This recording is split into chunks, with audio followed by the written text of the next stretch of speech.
Hi friends, কী খবর তোমাদের? কি বলো তো, আজকে কোনো কাজ নেই আমার, মানে আজকে অফ নিয়েছি, তাই ভাবছি একটু তোমাদের সাথে গল্প করি। লাইভ করবো ভাবছিলাম, বাট মুড হলো না, তাই আর লাইভ করতে পারলাম না।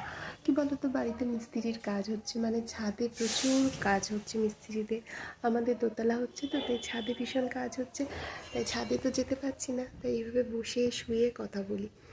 তো আজকে তো সানডে, সবার বাড়িতে নিশ্চয়ই ভালো মন্দ রান্না হচ্ছে, আমাদের বাড়িতেও রান্না হচ্ছে। আমাদের বাড়িতে চিকেন হচ্ছে, মানে চিকেন খেতে তো আমার খুব একটা ভালো লাগে না, বাট চিকেন হচ্ছে, চিকেন খাবো। রান্না একটু পরে করব, বেশি কটা বাজে এখন, 11টা 11:30 বাজে। তো রান্নাটা করব কারণ গরম গরমই খেতে ভালো লাগে, ঠান্ডা হয়ে গেলে তো সেই জিনিসটা খেতে ভালো লাগে না, তাই না? এনিওয়ে, আমি একটু রেডি হয়েছিলাম, একটা বাড়ি মানে একটু রিলস বানাচ্ছিলাম মানে কি, আমি তো রিলস অত ভালো বানাতে পারি না, জাস্ট চেষ্টা করছিলাম। তো এনিওয়ে, সানডেটা তোমরা সবাই ভালো মতন কাটাও, ঘুরতে যাও, খেলো, যা ইচ্ছা করো।